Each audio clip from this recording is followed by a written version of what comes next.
আসসালামু আলাইকুম প্রিয় শিক্ষার্থী, আশা করি তোমরা সবাই ভালো আছো। আজকে আমি কাজ, ক্ষমতা, শক্তি অধ্যায়ের উচ্চতা রিলেটেড যে সমস্যাগুলো আছে সেইগুলো নিয়ে আলোচনা করব।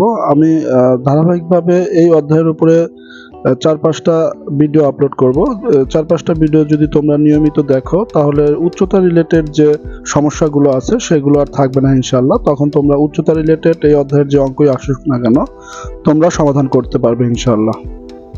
তো কথা না বাড়িয়ে চলো আমরা আমাদের মূল আলোচনায় চলে যাই। এখানে উদ্দীপক অনুযায়ী এটা হলো সর্বোচ্চ উচ্চতা, যেখানে 250 গ্রামের একটি বস্তু, এবং সি হলো আমাদের ভূমি নির্দেশ করছে। তাহলে এখানে আমাদের সর্বোচ্চ উচ্চতা একটি বস্তু আছে যেটা 250 গ্রাম ভর, এবং বি একটা অবস্থান দেখাচ্ছে, এবং সি হলো আমাদের ভূমি। এখন বলা হচ্ছে বস্তুটিকে মুক্তভাবে ছেড়ে দিলে বি বিন্দুতে পৌঁছাতে এ থেকে বিতে আসতে আমাদের 10 সেকেন্ড সময় লাগে। এটা উদ্দীপকে আমাদের বলে দিছে। এখন তারপরে আমরা গ নাম্বার কোশ্চেনটা যদি খেয়াল করি, বলতেছে বস্তুটিকে সি বিন্দু থেকে এ বিন্দুতে নিতে কৃত কাজের পরিমাণ নির্ণয় করতে হবে। অর্থাৎ সি থেকে, ভূমি থেকে আমাদের সর্বোচ্চ উচ্চতায় নিতে কৃত কাজের পরিমাণটা আমাদের বের করতে হবে। তাহলে কৃত কাজটা আসলে আমরা জানি যে বল গুণন সরণ। তাহলে এখানে সরণটা কিন্তু আমাদের যেহেতু বস্তুটিকে ভূমি থেকে সর্বোচ্চ উচ্চতা অর্থাৎ এ বিন্দুতে নিতে হবে, সেক্ষেত্রে আমাদের সরণটা কিন্তু এক্ষেত্রে হবে উচ্চতা। সি থেকে এ বিন্দু পর্যন্ত যে উচ্চতা সেটাই হবে আমাদের সরণ। আমরা জানি কৃত কাজ সমান সমান বল গুণন সরণ। বল গুণন সরণ হলো কৃতকাজ। এখন কৃতকাজকে যদি কথাগুলোকে যদি আমরা প্রতীক দ্বারা ইউজ করি, কৃতকাজ হলো ডাব্লিউ এবং বলের প্রতীক হলো এফ, এবং সরণ যেহেতু আমরা আগেই বলছি এক্ষেত্রে যেহেতু বস্তুটাকে নিচ থেকে আমাদের উপরে নিয়ে যেতে হবে, তাহলে এক্ষেত্রে সরণটা হবে কিন্তু এইচ। তাহলে আমরা এখানে এইচ লিখবো, এবং এফ এর পরিবর্তে আমরা কিন্তু লিখতে পারবো বস্তু যেহেতু পরন্ত বস্তুর ক্ষেত্রে বা উৎক্ষিপ্ত বস্তুর ক্ষেত্রে এম জি, এবং এইচটা আমাদের থাকবে। এটাকে আমরা 1 নম্বর সমীকরণ দিলাম। তো এখানে এই সমীকরণটিকে যদি আমরা খেয়াল করি, আমাদের এম এর মান কিন্তু অলরেডি দেওয়া আছে 250 গ্রাম, যেটাকে আমাদের কেজিতে কনভার্ট করে নিতে হবে। জিও এর মানও দেওয়া আছে, এবং এইচটা আমাদের এখান থেকে বের করে নিতে হবে। এই এইচ বের করার জন্য আমাদের এ থেকে বি পর্যন্ত বস্তুটাকে পড়তে সময় লাগে 10 সেকেন্ড, যেটা উদ্দীপকে উল্লেখ করা আছে। তাহলে এখানে আমরা যখন পড়ন্ত বস্তু উপর থেকে পরে তখন আমাদের সর্বোচ্চ উচ্চতায় কিন্তু আদিবেগটা সবসময় 0 হবে। এটা মনে রাখতে হবে, পড়ন্ত বস্তুর ক্ষেত্রে আদিবেগটা 0 হবে। বস্তুটি যখন এ অবস্থান থেকে বি অবস্থানে আসবে তখন কিন্তু এর অতিক্রান্ত দূরত্বটাকে যদি আমরা এইচ ওয়ান ধরি, এইচ ওয়ান আমরা ধরলাম যে বস্তুটির এ থেকে বি অবস্থানে আসতে অতিক্রান্ত দূরত্বটা এইচ ওয়ান। তাহলে এইচ ওয়ান সমান সমান আমরা ইউটি প্লাস হাফ জি টি স্কোয়ার, যেহেতু পরন্ত বস্তু এখানে এ না হয়ে জি হবে, জি টি স্কোয়ার। তো এখানে আমরা আগেই বলছি যে আমাদের আদিবেগ যেটা ইউ, সেটা সর্বোচ্চ অবস্থায় সবসময় 0 হবে। তাহলে এখানে ইউ সমান সমান আমাদের 0 মিটার পার সেকেন্ড। আর আমাদের এখানে জির মানটা দেওয়াই আছে 9.8, না দেওয়া থাকলে এটা আমাদের মুখস্থ রাখতে হবে, 9.8 মিটার পার সেকেন্ড।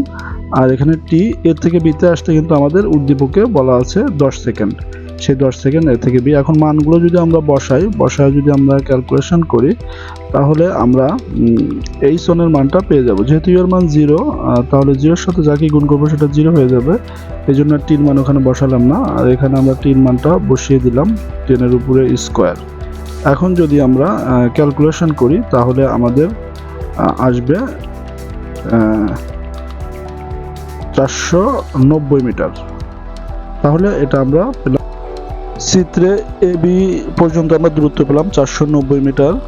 উদ্দীপকে আরেকটা তথ্য দেওয়া আছে, A B is to BC সমান সমান 1:2, অর্থাৎ এ বি আমরা যা পাবো বিসি তার দ্বিগুণ হবে। তাহলে আমাদের বিসি অংশটা, আমরা এ বি অংশের যে মানটুকু পেয়েছি 490, সেই 490কে যদি আমরা 2 দ্বারা গুণ করে দেই তাহলে আমরা কিন্তু বিসি অংশের মান পাবো, কারণ আমাদের বলছে A B is to BC সমান সমান 1:2, অর্থাৎ আমরা 490কে 2 দ্বারা গুণ করলে আমরা 980 পেয়ে গেলাম, যেটা আমাদের।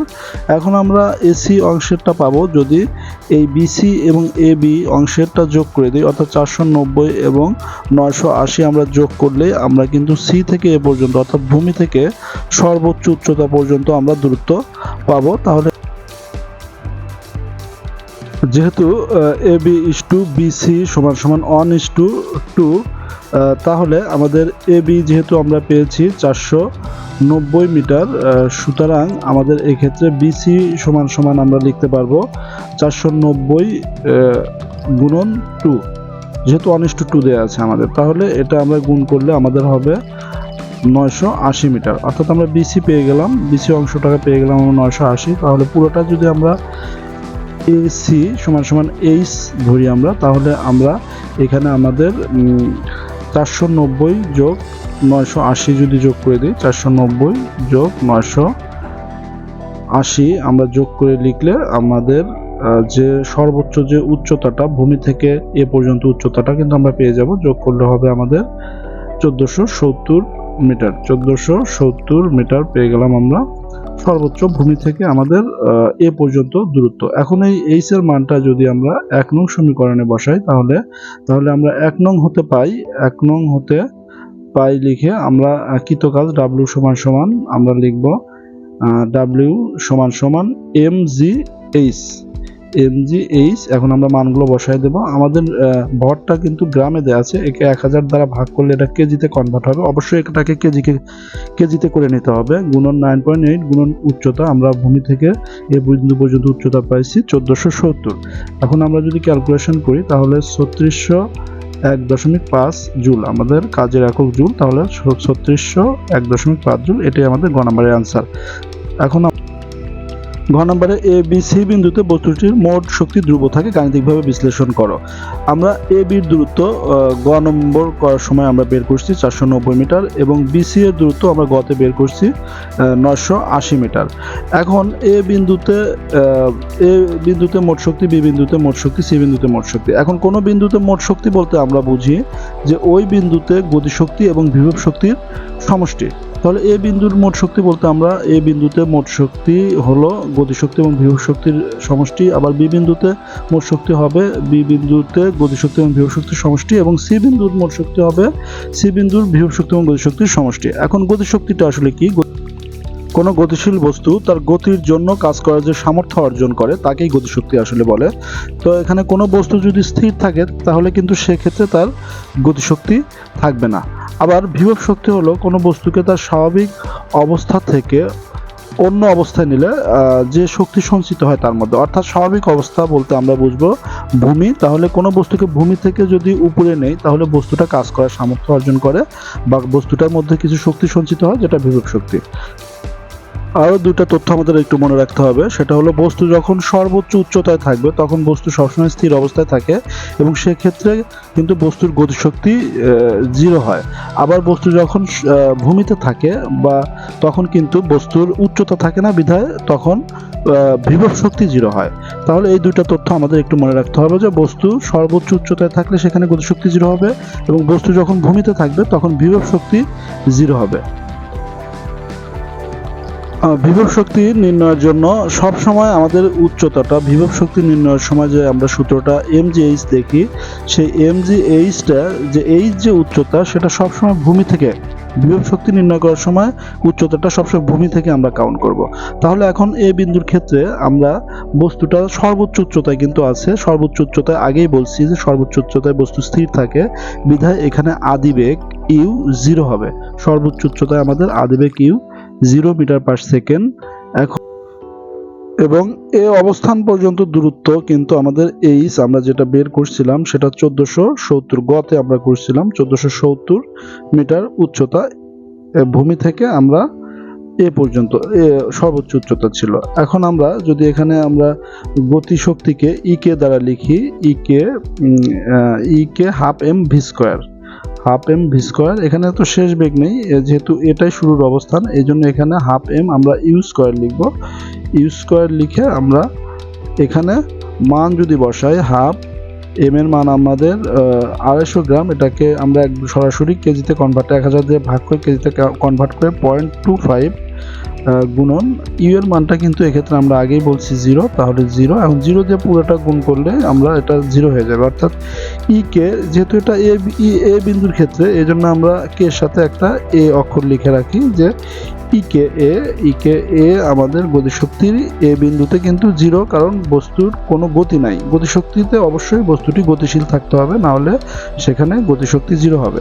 এখন আমরা ইপিএ মানে বিভব শক্তি এইচ কিন্তু এখানে আমাদের ভূমি থেকে বস্তুটা কত উচ্চতায় আছে, অর্থাৎ ভূমি থেকে বস্তুটা এ তে আছে, মানে এইচ উচ্চতা আমরা ধরছি এসি সমান সমান এইচ, তাহলে এইচ আমরা 1470 মানগুলো বসায় দিলাম। এখন আমরা যদি ক্যালকুলেশন করি, আমাদের এই 3601.5 জুল আসবে আমাদের এখানে। তাহলে আমাদের এ বিন্দুতে মোট শক্তি, আমরা আগেই বলছি মোট শক্তি, কোনো বিন্দুর মোট শক্তি মানে ওই বিন্দুর গতিশক্তি যোগ বিভব শক্তি।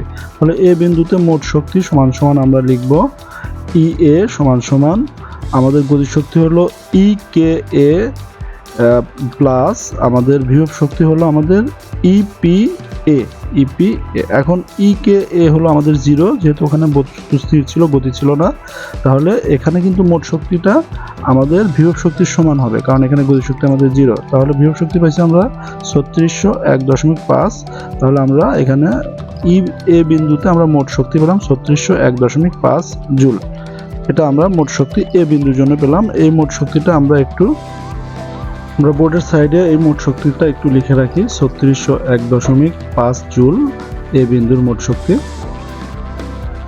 এখন আমরা বি বিন্দুর ক্ষেত্রে মোট শক্তি বের করব। বি বিন্দুতে কিন্তু এখানে বি বিন্দুর যে অবস্থানটা, এটা কিন্তু সর্বোচ্চ উচ্চতাও না আবার ভূমিতেও না, মাঝামাঝি একটা অবস্থান। এই জায়গায় কিন্তু বস্তুর গতিশক্তি এবং বিভব শক্তি দুইটাই থাকবে, কারণ বস্তু এ থেকে পড়বে অর্থাৎ গতিশীল অবস্থায় থাকবে, তাহলে গতিশক্তি থাকবে। আবার ভূমি থেকে একটা উচ্চতায় আছে, যেটা হলো 980 মিটার উচ্চতা বি বিন্দুর অবস্থান, তাহলে সেখানে কিন্তু বিভব শক্তিও থাকবে। তাহলে আমরা এখানে গতিশক্তিটা আমরা বের করি। বি বিন্দুর গতিশক্তি আমরা যদি লিখি ই কে বি, বি বিন্দুর গতিশক্তিকে আমরা প্রকাশ করলাম। আমরা জানি হাফ এম ভি স্কয়ার হলো গতিশক্তির সূত্র। তাহলে এখানে আমরা কিন্তু শেষ বেগটা জানি না, তাহলে ভি স্কয়ার সমান আমরা লিখতে পারবো, আমাদের একটা সূত্র জানা আছে যে ভি স্কয়ার সমান হাফ এম ভি স্কয়ার না লিখে আমরা ভি স্কয়ারের পরিবর্তে একটা সূত্র জানি যে ভি স্কয়ার ইকুয়াল টু, যেহেতু পরন্ত বস্তু তাহলে ই স্কয়ার প্লাস 2জি এইচ।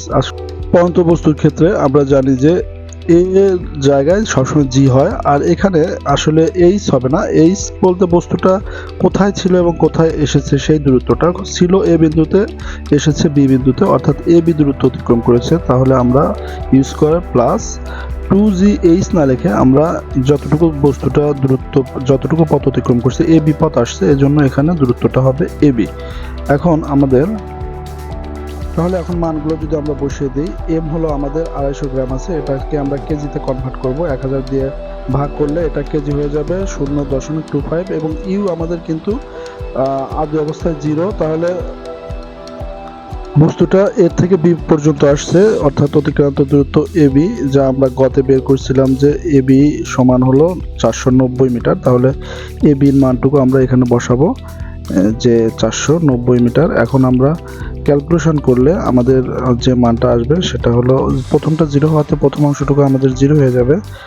এখন আমরা পরের অংশটুকু লিখলাম, কারণ প্রথম অংশের সাথে গুণ করলে ওটা 0 হয়ে যাবে, এই জন্য 0-র অংশটুকু আর লিখলাম না। এখন কাটাকাটি 2 কেটে দিলাম। এখন বাকিটুকু আমরা ক্যালকুলেশন করলে আমাদের 1200.5 জুল আমরা পেলাম হলো এক্ষেত্রে গতিশক্তি।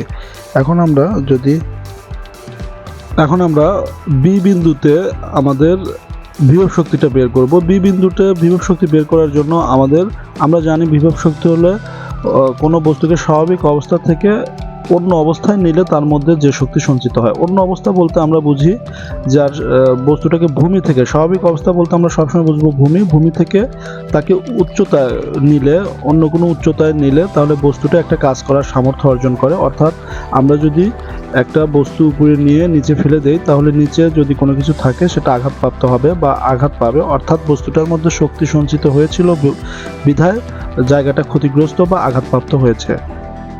এই জন্য বিভব শক্তি নির্ণয় করার সময় সবসময় আমাদের ভূমি থেকে বস্তু কতটুকু উচ্চতায় আছে সেই উচ্চতাটুকু আমাদের নিতে হবে, এটা সবসময় আমাদের মনে রাখতে হবে। বিভব শক্তি আমরা যখনই বের করব সেক্ষেত্রে উচ্চতাটা অবশ্যই ভূমি থেকে বস্তু পর্যন্ত যে উচ্চতা সেটা নিতে হবে। তাহলে আমরা এখানে ই পিবি নিলাম, PB m g h, h বলতে এখানে ভূমি থেকে বস্তুটার উচ্চতা। এখন ভূমি হলো সি এবং উচ্চতা হলো বি, এই বিসি হবে হলো এক্ষেত্রে আমাদের ভূমি থেকে উচ্চতা, এবং বিসির মান আমরা অলরেডি গতে বের করছিলাম 980 মিটার। এখন আমরা এম হলো আমরা কেজিতে কনভার্ট করে 0.25 এবং জি 9.8, এবং বিসি আমরা গতে বের করছিলাম 980 মিটার, সেই 980 মিটার আমরা এখানে লিখব। পাশাপাশি এখন আমরা গুণ করে দিলে আমাদের এখানে 2401 জুল, 2401 জুল আমরা পেলাম এখানকার বিভব শক্তি। এখন বি বিন্দুতে মোট শক্তি, আমরা জানি মোট শক্তি হলো গতিশক্তি এবং বিভব শক্তির যোগফল।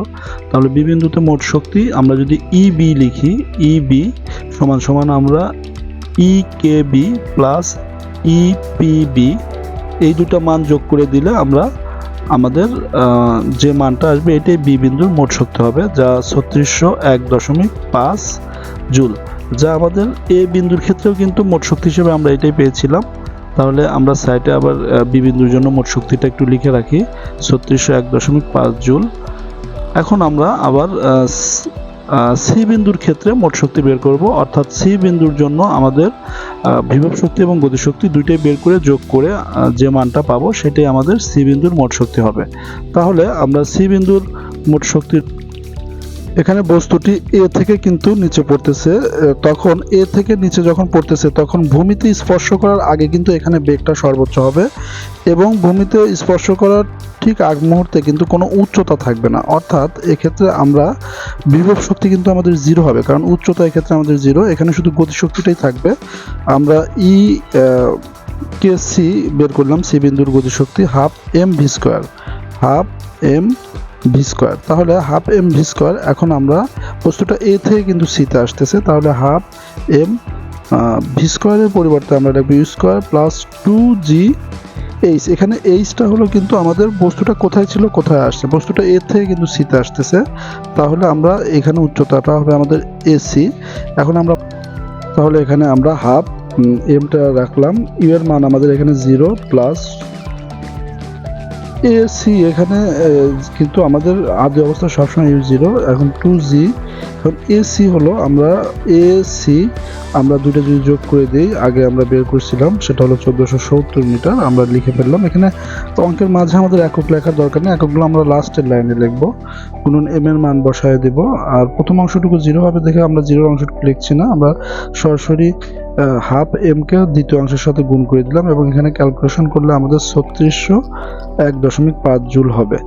এখন আমরা এখানে যদি আমরা বিভব শক্তি নির্ণয় করি, সি বিন্দুর ক্ষেত্রে বিভব শক্তি ইপিসি এম জি এইচ, কিন্তু এখানে যেহেতু সি বিন্দু ভূমি থেকে সি বিন্দুর উচ্চতা 0, এই জন্য এখানে 0 এবং ইপিসি আমাদের 0 হয়ে যাবে, অর্থাৎ বিভব শক্তি সি বিন্দুতে 0। এখন সি বিন্দুতে তাহলে আমাদের মোট শক্তি ইসি সমান সমান আমাদের ই কেসি প্লাস ইপিসি, এই দুটো যোগ করলে আমাদের 3601.5 যোগ 0, তাহলে 3601.5 আমাদের সি বিন্দুতে মোট শক্তি পেলাম, যা আমরা অন্য দুই ক্ষেত্রে অর্থাৎ এ বিন্দু এবং বি বিন্দু উভয় ক্ষেত্রে কিন্তু আমরা